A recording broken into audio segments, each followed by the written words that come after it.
Let's go. Bon, il est 2h du matin. J'avais fait une vidéo, mais je l'ai supprimée. Ça me plaisait pas. Puis comme je sais pas découper les trucs pour retirer les trucs qui me plaisent pas, bah j'ai dit j'efface tout.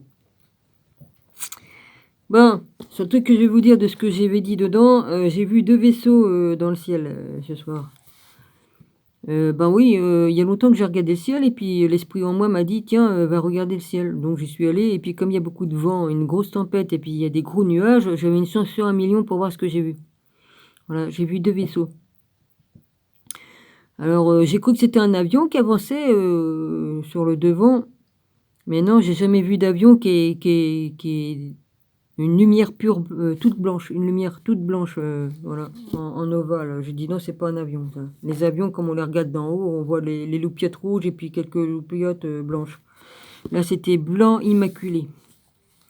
Et puis derrière, il y avait un petit vaisseau qui suivait. Il suivait derrière, comme ça, et puis d'un seul de coup, il a fait tic, tic, et puis il est parti. Très rapidement, le petit. Puis voilà, j'ai vu ça. Mais c'est pas la première fois que je vois des choses comme ça dans le ciel. Il y a quelques années, je sais plus si il y a 1 an ou 2, j'ai vu 7 vaisseaux qui étaient sur la droite et j'ai vu par mon vasistas, il y a une des boules qui s'est écartée, qui est partie. Alors ça avançait comme une comète, mais c'était pas une comète, qui avançait, et puis à un moment donné, elle s'est arrêtée. Et puis, elle a fait cling, cling, et puis elle s'est posée au-dessus de ma maison, voilà. Ça fait comme une Merkaba, quoi, je sais pas. Il y avait des couleurs dedans, ça faisait rouge, bleu, blanc. Et c'était très... Après, ça faisait comme si qu'il y avait une étoile au-dessus de ma maison, quoi. Une grosse étoile qui brillait, voilà. Il m'est arrivé que des trucs comme ça, mais c'est normal. C'est des signes dans le ciel, et puis voilà. Excusez-moi, je suis fatigué, hein, il est 2h du matin, et puis voilà. C'est pas facile de passer la nuit parce que je suis dans le froid. Bon, je sais pas si vous voyez mes cheveux qui voltigent, je sais pas. Ça dépend où je suis parce que les courants d'air ils passent juste là devant moi. Alors évidemment, comme je me penche, je suis plus dans le chemin de l'air. L'air, elle arrive comme ça. Par le sol, bah, je reçois tout son truc à lui. Il a tout ouvert chez lui, donc ça remonte et puis mes rideaux bougent. Je suis pourtant bien couverte, mais bon. Bon, bah, je vais faire une lecture du livre. Je vous épargne le préface parce que ça, le pouvoir du moment présent, je vous mets pas le préface, ça sert à rien. J'étais allée jusqu'à la page 20 du préface dans une autre vidéo, ça je l'avais fait, puis j'avais pas continué, ça avait pas plu aux gens. Alors. Pourtant c'est bien parce que ça parle de réincarnation, tout ça. Celui-là ou l'autre, je sais même plus. Ouais, bah, je sais plus du coup, vite. Alors, chapitre 1. Ça s'appelle Le pouvoir du moment présent d'Edgar Tolle, œuvre intégrale. Et on voit un bel arbre, un bel arbre comme ça. Moi j'adore les trucs comme ça. Voilà. Puis ça, au toucher, ça a un aspect caoutchouteux. Ouais, j'ai même tordu le livre, j'en ai pas fait exprès, mais... Ouais, ils ont fait la guerre, mes livres. Pourtant, j'ai fait tomber mon livre, paf, il s'est trouvé avec le truc tordu. Alors, j'y vais. Chapitre 1. Vous n'êtes pas votre mental. Le plus grand empêchement à l'illumination. L'illumination, c'est quoi? Un mendiant était assis sur le bord d'un chemin depuis plus de 30 ans. Un jour, un étranger passa devant lui. « Vous avez quelques pièces de monnaie pour moi ?» marmotta le mendiant en tendant sa vieille casquette de baseball. D'un geste automatique, je n'ai rien à vous donner, répondit l'étranger qui lui demanda par la suite. Sur quoi êtes-vous assis? Sur rien, répondit le mendiant. Juste une vieille caisse. Elle me sert de siège, depuis aussi longtemps que je puisse m'en souvenir. Avez-vous jamais regardé ce qu'il y avait dedans? Demanda l'étranger. Non, répliqua le mendiant. Pour quelle raison? Il n'y a rien. Jetez-y donc un coup d'œil, insista l'étranger. Le mendiant réussit à ouvrir le couvercle en le forçant. Avec étonnement, incrédulité et le cœur rempli d'allégresse, il constata que la caisse était pleine d'or. Pendant 30 ans, il a couvé de l'or. Oh putain, j'ai rien froid. Ouais. Je suis moi-même cet étranger qui n'a rien à vous donner et qui vous dit de regarder à l'intérieur, non pas à l'intérieur d'une caisse comme dans cette parabole, mais dans un lieu encore plus proche de vous, en vous-même.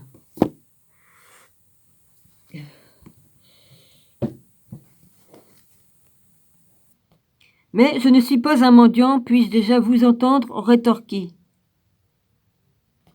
Ceux qui n'ont pas trouvé leur véritable richesse, c'est-à-dire la joie radieuse de l'être et la paix profonde et inébranlable qui l'accompagne, sont des mendiants, même s'ils sont très riches sur le plan matériel. Ils se tournent vers l'extérieur pour récolter quelques miettes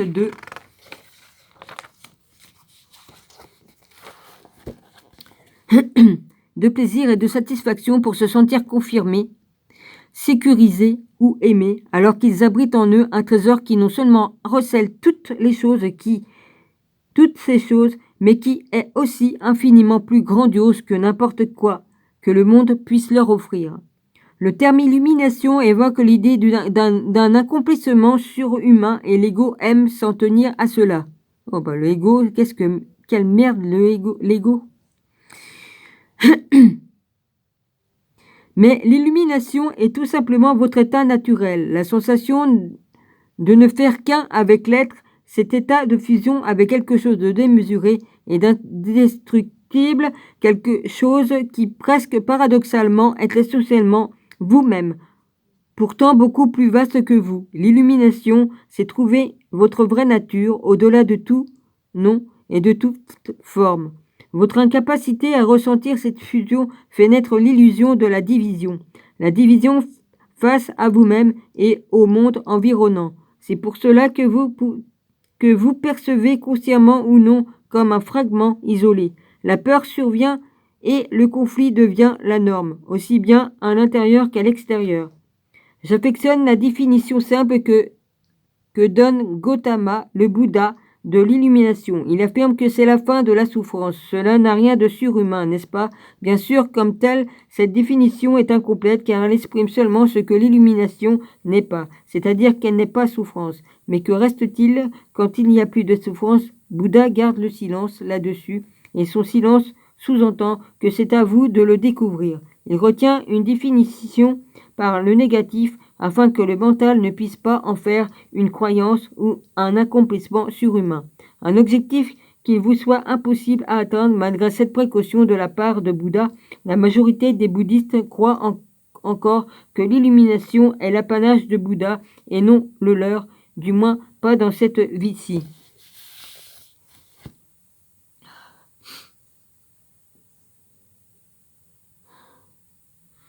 Il faut pas qu'il me fasse croire. Avant, comme il faisait ça pour faire sécher du linge, mais maintenant il fait tous les jours. Il fait pas de linge tous les jours. Hein. À sécher son linge en faisant des grands cours d'air. Mais à chaque fois qu'il fait ça, ça me fait mal dans les oreilles. Ouais. Vous avez employé le terme être. Pouvez-vous en expliquer la signification? L'être est la vie éternelle et omniprésence qui existe au-delà des myriades de formes de vie assujetties au cycle de la naissance et de la mort. Être n'existe cependant pas seulement au-delà, mais aussi au cœur de toute forme. Il constitue l'essence invisible et indestructible la plus profonde. En autres termes, l'être vous est accessible immédiatement. Il représente votre moi le plus profond, votre véritable nature, mais ne cherchez pas à le saisir avec votre mental, ni à le comprendre. Vous pouvez l'appréhender seulement lorsque vous J'ai sauté une ligne. Vous pouvez l'appréhender seulement lorsque votre mental s'est tu. Quand vous êtes présent, quand votre attention est totalement et intensément dans le présent, vous pouvez sentir l'être, mais vous ne pouvez jamais le comprendre mentalement. Retrouver cette présence à l'être et se maintenir dans cet état de sensation, de réalisation, c'est cela l'illumination. Mais j'ai froid à la tête, mais il fait chier. Merde. Maintenant, il faut que je m'habille comme ça. Je m'en fous, je mets ça. Lorsque vous utilisez le terme être, faites-vous référence à Dieu? Si oui, pourquoi n'employez-vous pas le terme Dieu? Le mot Dieu s'est vidé de son sens car on en a abusé pendant des millénaires. J'emploie parfois, mais avec parcimonie. Quand j'affirme que le terme est galvaudé, je veux dire que certaines gens qui n'ont jamais se serait-ce qu'entrevu le sacré, ni même jamais eu le moindre aperçu de l'infinité vastitude que le mot abrite, recourent à ce terme avec grande conviction comme s'ils savaient de quoi ils parlent, ou bien que d'autres personnes le rejettent comme si elles savaient ce qu'elle dit. Cet abus d'emploi a donné naissance par l'ego à d'absurdes croyances, affirmations et illusions du genre « mon ou notre Dieu est le seul Dieu véritable et votre Dieu est faux », ou encore comme le célèbre énoncé de Nietzsche « Dieu est mort ». C'est pas moi qui le dis, hein, c'est Nietzsche. C'est Nietzsche, ou Nietzsche. Ouais, ben on doit le dire comme ça. N-I-E-T-Z-S-C-H-E. Le mot Dieu est devenu un concept fermé dès qu'il est prononcé, une image mentale se crée qui n'est peut-être plus celle d'un vieux patriarche à la barbe blanche, mais qui reste encore et toujours une représentation mentale de quelqu'un ou de quelque chose qui se trouve en dehors de vous, qui plus est inévitablement du genre masculin. Ni le terme Dieu, ni être, ni quelque autre expression ce soit ne peut définir ou expliquer l'ineffable réalité qu'abrite le mot en question. En fait, la seule question importante à se poser est la suivante. Ce mot vous aide-t-il ou vous empêche-t-il de faire l'expérience de ce qu'il désigne? Faut-il référencer à cette réalité transcendantale qu'il existe au-delà de lui-même ou s'emploie-t-il à tort et travers pour ne devenir rien de plus qu'une idée à laquelle votre tête peut croire qu'une idole mentale. À l'instar du terme Dieu, le mot être n'explique rien, par contre il a l'avantage d'être un concept ouvert. Il ne réduit pas l'infini invisible à une entité finie. Il est impossible de s'en faire une image mentale. Personne ne peut se déclarer être l'unique détenteur de l'être car il s'agit de votre essence même et que celle-ci vous est accessible immédiatement sous la forme de la sensation de votre propre présence, de la réalisation de ce je suis qui précède le je suis celui ou cela. Le pas à franchir entre le terme être et l'expression d'être est donc plus petit.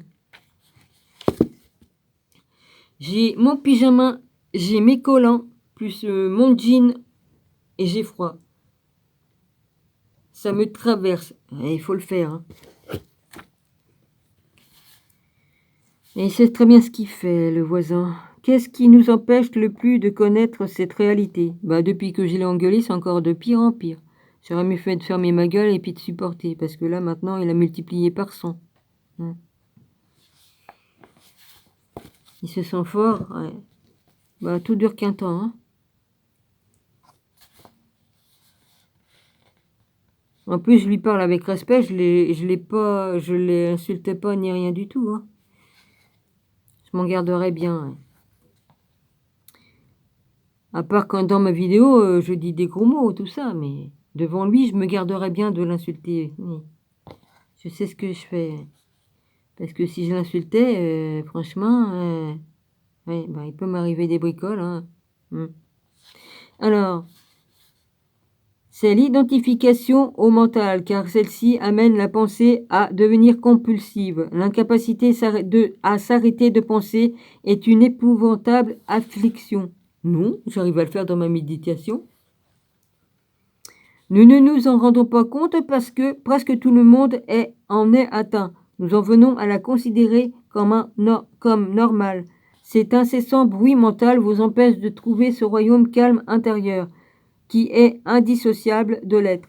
Ce royaume de calme intérieur qui est indissociable de l'être. Merde, avec ma loupe qui grossit trop. Ce bruit crée également un faux moi érigé par l'ego. Ah bah oui, c'est une merde, ça, il faut le dompter, l'ego, hein, qui projette un nombre de peurs et de souffrances sur tout. Nous reviendrons plus en détail sur tout cela. Le philosophe français Descartes a cru avoir découvert la vérité le plus fondamental quand il fit sa célèbre déclaration « Je pense donc je suis ». Il venait en fait de formuler l'erreur la plus fondamentale, celle d'assimiler la pensée à l'être et l'identité à la pensée. Le penseur compulsif, c'est-à-dire presque tout en chacun, vit dans un état d'apparence divisé dans un monde déraisonnablement complexe, au foisonnement perpétuel, problèmes et conflits, un monde qui reflète l'incessante fragmentation du mental, l'illumination et un état de nitude, de plénitude. J'ai pas vu le play. D'unité avec le tout et donc de paix. C'est un état d'unité avec la vie sous sa forme manifeste. Soit le monde est avec la vie sous sa forme non manifeste, c'est-à-dire votre moi. Un état d'unité avec l'être, l'illumination, et non seulement la fin de la souffrance et du perpétuel conflit en soi ou avec le monde extérieur, mais aussi d'un épouvantable esclavage, celui de l'incessante pensée. C'est une incroyable libération. L'identification au mental crée chez vous un écran opaque de concepts, d'étiquettes, d'images, de mots, de jugements et de définitions qui empêchent toute vraie relation. Cet écran s'interpose entre vous et même entre vous et votre prochain, entre vous et la nature, entre vous et le divin. C'est un écran de pensée qui amène cette illusion de division, l'illusion qu'il y a vous et un autre totalement séparé de vous. Vous oubliez un fait essentiel derrière le plan des apparences physiques et de la diversité des formes. Vous ne faites qu'un avec tout ce qui est. Et quand je dis que vous oubliez, je veux dire que vous ne pouvez plus sentir cet état d'unité comme étant une réalité qui coule de source. Il se peut que vous les croyiez vraies, mais vous ne l'apprendrez plus. Comme telle, une croyance peut certes vous reconforter, par contre, seule l'expérience peut vous libérer. Penser est devenue une maladie et celle-ci devient quand les choses s'est déséquilibrées. Par exemple, il n'y a rien de mal à ce que les cellules du corps se divisent pour se multiplier, mais lorsque ce phénomène s'effectue sans aucun égard pour l'organisme dans sa totalité, les cellules prolifèrent et la maladie s'installe. Le mental est un magnifique outil si l'on s'en sert à bon escient. Dans le cas contraire, il devient très destructeur. Plus précisément, ce n'étant que dans le cas contraire, il devient très destructeur. Plus précisément, ce n'est pas tant que vous utilisez mal votre mental, c'est plutôt qu'en général, vous ne vous en servez pas du tout, car c'est lui qui se sert de vous. Et c'est cela la maladie, puisque vous croyez être votre mental, c'est cela l'illusion, l'outil a pris possession de vous. Là, c'est le froid qui me saisit, c'est personne d'autre, hein. Ça me fait marrer, ça. Je ne suis pas tout à fait d'accord, c'est vrai que mes pensées sont souvent sans objet, comme chez la plupart des gens, mais je peux encore décider d'utiliser mon mental pour acquérir ou accomplir des choses. C'est ce que je fais tout le temps.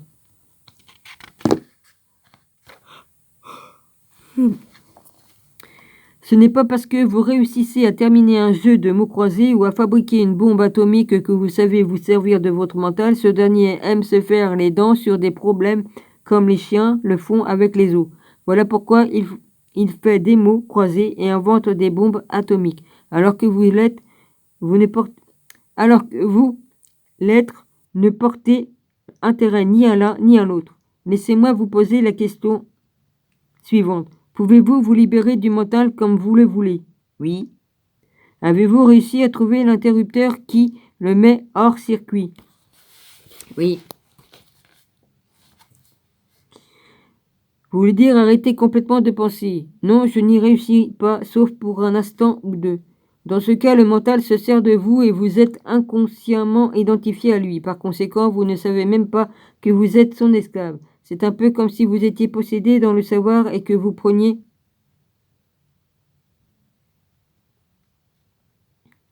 et que vous preniez l'entité qui vous possède. Pour vous, la liberté commence quand vous prenez conscience que vous n'êtes cette entité, c'est-à-dire le penseur. En sachant cela, vous pouvez alors surveiller ces entités. Dès l'instant où vous vous mettez à observer le penseur, un niveau plus élevé de conscience est activé. Et vous comprenez petit à petit qu'il existe un immense royaume d'intelligence au-delà de la pensée et que celle-ci ne constitue qu'un infime aspect de cette intelligence. Vous réalisez aussi que toutes les choses vraiment importantes, la beauté, l'amour, la créativité, la joie, la paix, trouvent leur source au-delà du mental et vous commencez alors à vous éveiller.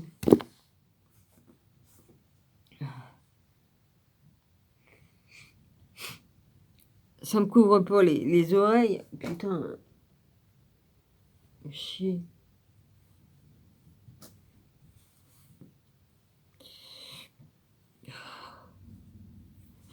Oh, il veut ma mort.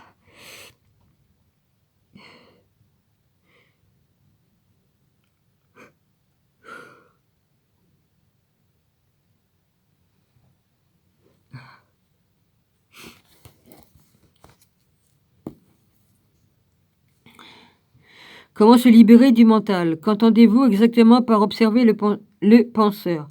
Lorsque quelqu'un va chez le médecin et lui dit qu'il entend des voix, celui-ci l'enverra fort probablement consulter un psychiatre. Le fait est que de façon très similaire, presque tout le monde entend en permanence une ou plusieurs voix dans sa tête et qu'il s'agit du phénomène involontaire de la pensée que vous ne réalisez pas avoir le pouvoir d'arrêter. Ce ne sont que monologues ou dialogues contituels.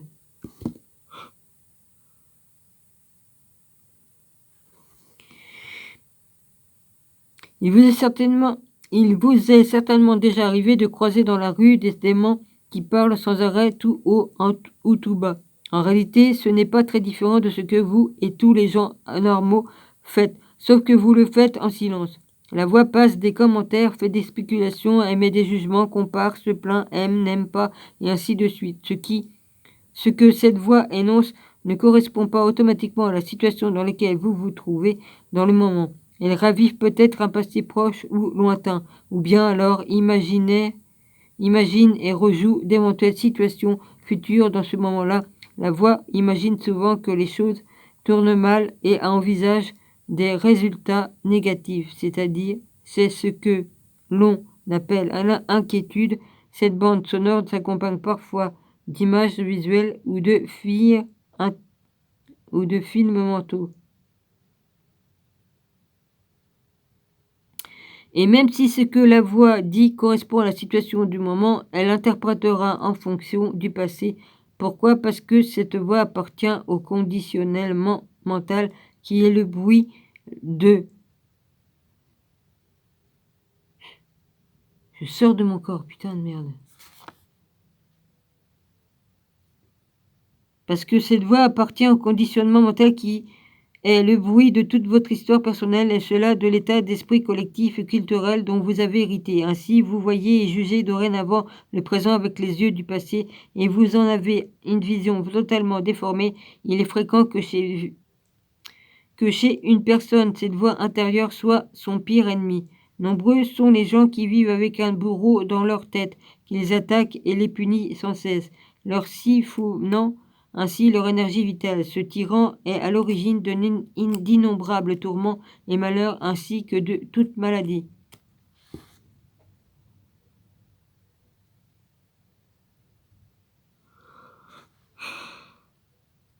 Mais la bonne nouvelle dans cela, c'est que vous pouvez effectivement vous libérer du mental et c'est là la seule véritable liberté.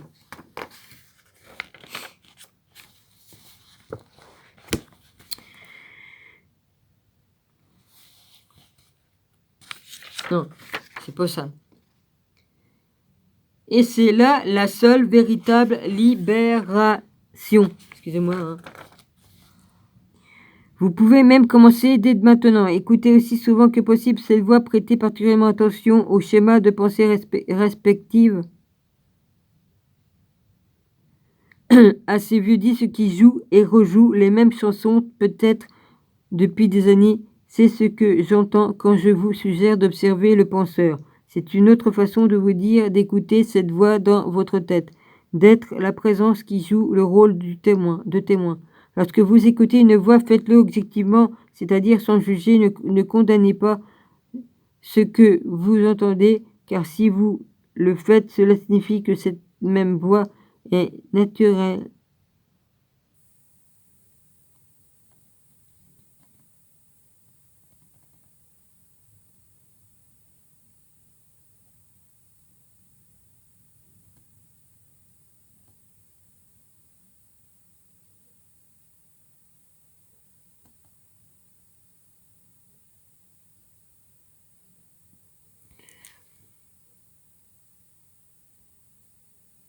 C'est bizarre, il fait des gros condés, à chaque fois je m'endors. Il y a un truc qui va pas là-dedans.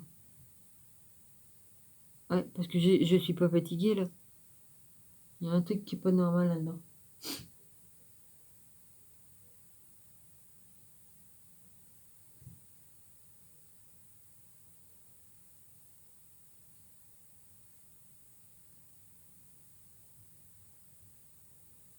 Ouais, en train de vérifier. Bon, ainsi, quand vous observez une pensée, vous êtes non seulement conscient de celle-ci, mais aussi de vous-même, en tant que témoin de la pensée à ce moment-là. Une nouvelle dimension entre en jeu pendant que vous observez cette... Pendant que vous observez cette pensée, vous ne sentez pas aussi dire une présence votre foi profond derrière elle ou sous elle. Elle perd alors son pouvoir sur pouvoir sur vous.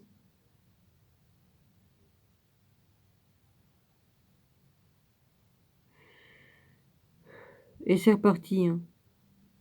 Moi, je me pose des questions, là, quand même, hein.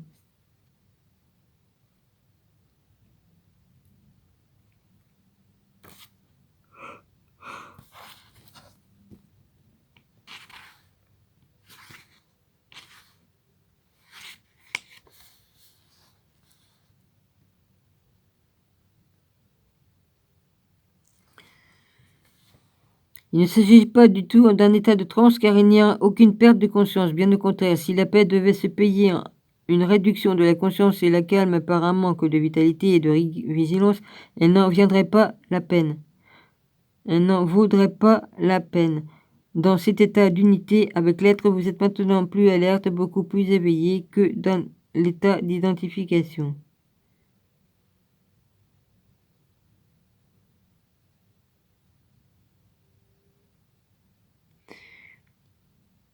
Beaucoup plus éveillé que dans l'état d'identification mentale, vous êtes maintenant Fatima.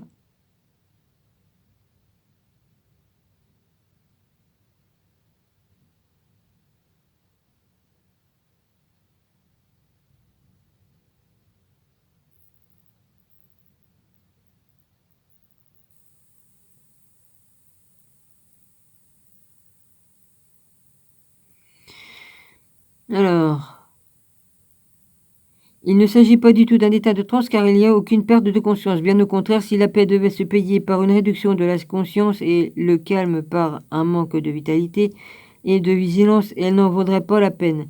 Dans cet état d'illusion claire, vous êtes beaucoup plus alerte, beaucoup plus éveillé. Dans l'état d'identification au mental, vous êtes en biais.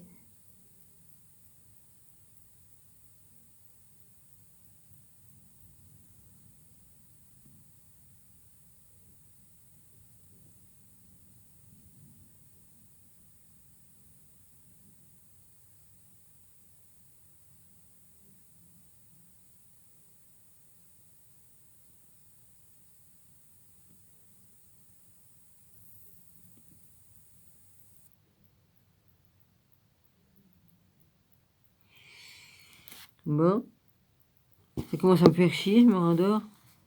Il ne s'agit pas du tout d'un état de transe, car il n'y a aucune perte de conscience, bien au contraire. Oh bah là oui, hein.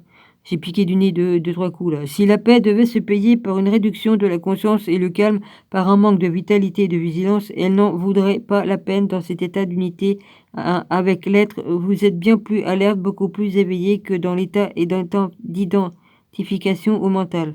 Vous êtes en fait totalement présent et cette condition élève les fréquences vibratoires des champs énergétiques qui transmettent la vie au corps physique. Lorsque vous pénétrez de plus en plus profondément dans cet état de vide mental ou de non mental, comme on le nomme parfois en Orient, vous atteignez la conscience pure et dans cette situation, vous ressentez votre propre présence avec une quelque incendie et une joie telle que toute pensée, toute émotion, vos corps physiques atteints que le monde extérieur devienne relativement insignifiant en comparaison.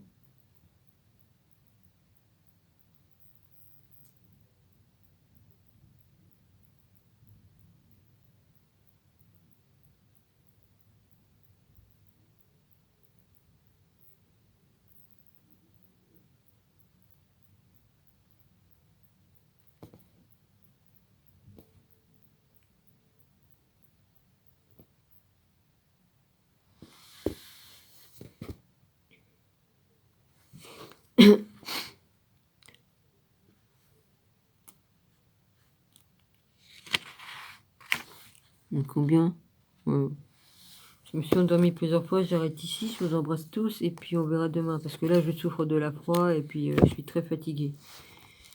Voilà, je m'excuse.